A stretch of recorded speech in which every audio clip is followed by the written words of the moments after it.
आज हम हिंदू लॉ से एक बहुत इम्पॉर्टेंट टॉपिक डिस्कस करने जा रहे हैं जिसका नाम है एडॉप्शन।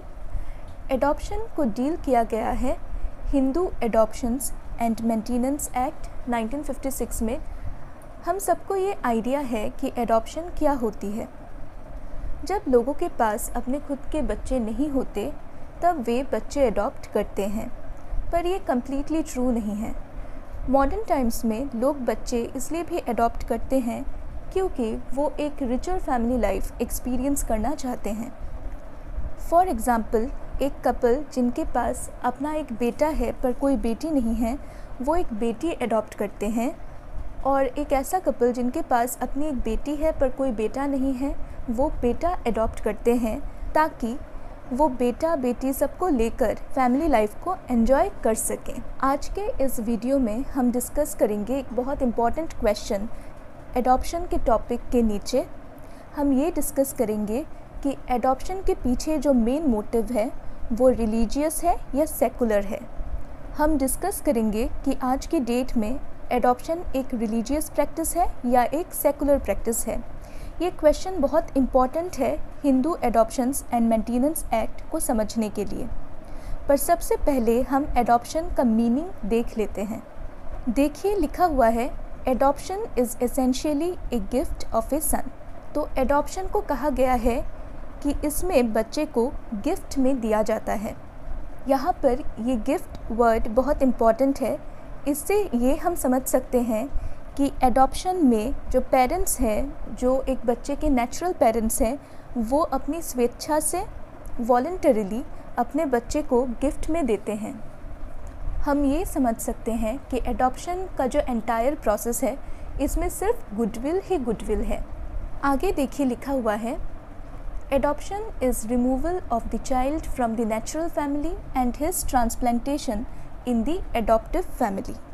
एडॉप्शन में एक नेचुरल फैमिली होती है जहाँ बच्चे का जन्म हुआ होता है, और एक एडॉप्टिव फैमिली होती है जब उस बच्चे को नेचुरल फैमिली से अलग कर दिया जाता है और उसे एडॉप्टिव फैमिली में इंट्रोड्यूस कर दिया जाता है। इसी प्रोसेस को एडॉप्शन कहते हैं।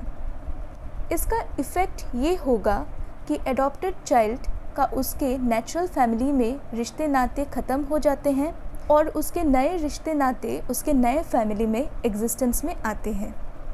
साथ ही साथ एडॉप्टेड चाइल्ड के राइट्स एंड प्रिविलेजेस उसके नेचुरल फैमिली में ख़त्म हो जाते हैं और उसके राइट्स एंड प्रिविलेजेस उसके नए फैमिली में एग्जिस्टेंस में आते हैं।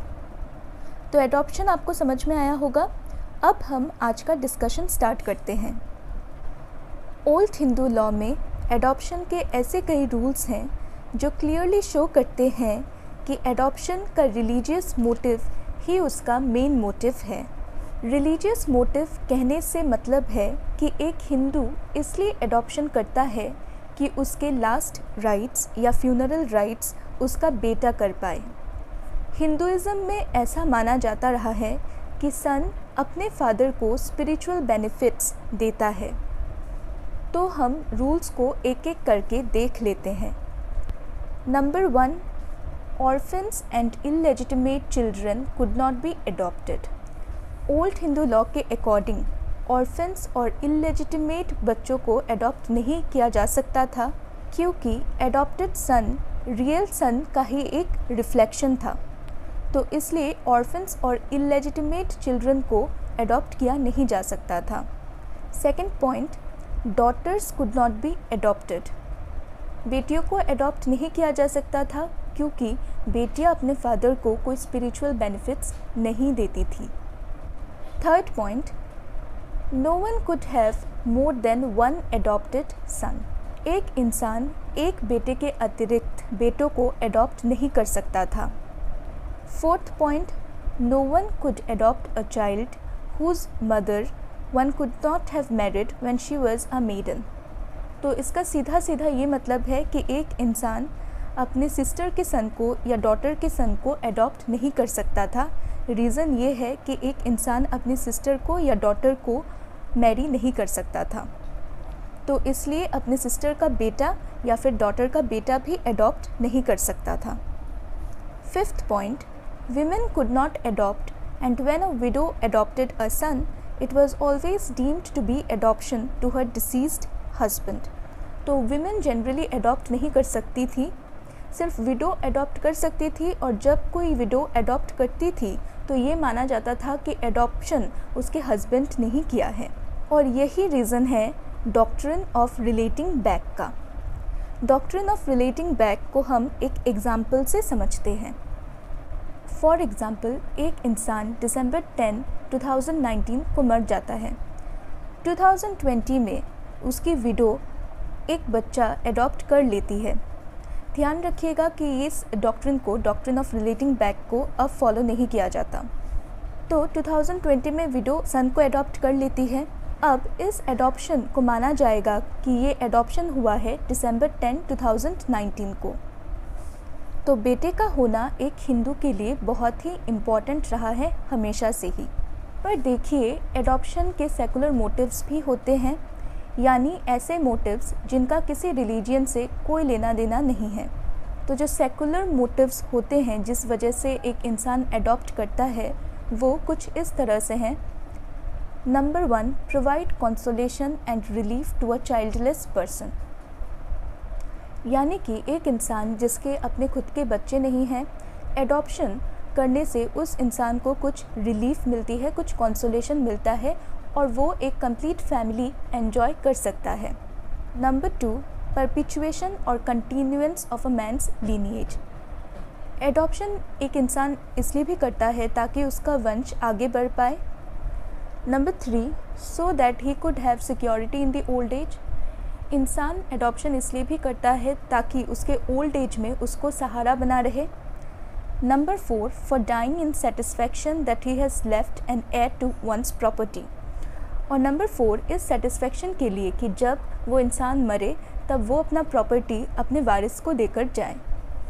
मॉडर्न टाइम्स में लोग एडॉप्शन इसलिए भी करते हैं ताकि वो एक घर, एक फैमिली और लव दे पाए अनवांटेड, हेल्पलेस, डेस्टिट्यूट और ऑर्फन बच्चों को। तो एडॉप्शन एक भलाई का काम भी हो गया है, और लोग इसलिए भी एडॉप्शन करते हैं ताकि वो एक रिचर फैमिली लाइफ एक्सपीरियंस कर पाए। ये पॉइंट मैंने स्टार्टिंग में ही एक्सप्लेन किया। अभी ये क्वेश्चन अराइज होता है कि प्रेजेंटली एडॉप्शन का पोजीशन क्या है। प्रेजेंटली एडॉप्शन एक रिलीजियस प्रैक्टिस है या सेकुलर प्रैक्टिस है। तो आंसर ये है कि हिंदू एडॉप्शंस एंड मेंटेनेंस एक्ट 1956 ने एडॉप्शन को एक सेकुलर प्रैक्टिस बताया है, और हिंदू एडॉप्शंस एंड मेंटेनेंस एक्ट को एक सेकुलर एक्ट बनाया है। 1956 के बाद वैलिड एडॉप्शन एक ऐसा एडॉप्शन है जो सारे रिक्वायरमेंट्स मान कर चले हिंदू एडॉप्शंस एंड मेंटेनेंस एक्ट के। 1956 के बाद लोग डॉटर्स को अडॉप्ट कर सकते हैं। 1956 के बाद लोग अपने सिस्टर के सन को या डॉटर के सन को भी अडॉप्ट कर सकते हैं। एक ब्राह्मण एक शूद्र का बेटा भी अडॉप्ट कर सकता है। अनमैरिड विमेन अडॉप्ट कर सकती हैं।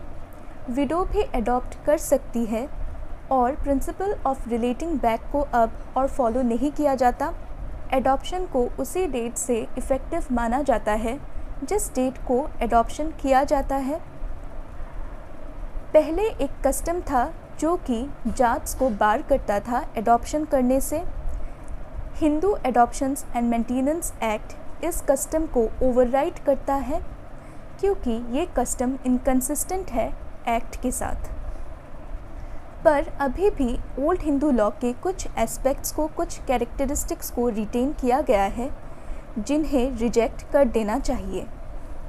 अभी भी एक इंसान एक बेटे के अतिरिक्त बेटा अडॉप्ट नहीं कर सकता, और एक बेटे के अतिरिक्त बेटी अडॉप्ट नहीं कर सकता। अगर एक इंसान के पास अपना बेटा है तो वो एक बेटी अडॉप्ट कर सकता है, और अगर एक इंसान के पास अपनी बेटी है तो वो एक बेटा अडॉप्ट कर सकता है, और अगर वो चाइल्डलेस है तो वो एक बेटा अडॉप्ट कर सकता है और बाद में एक बेटी अडॉप्ट कर सकता है।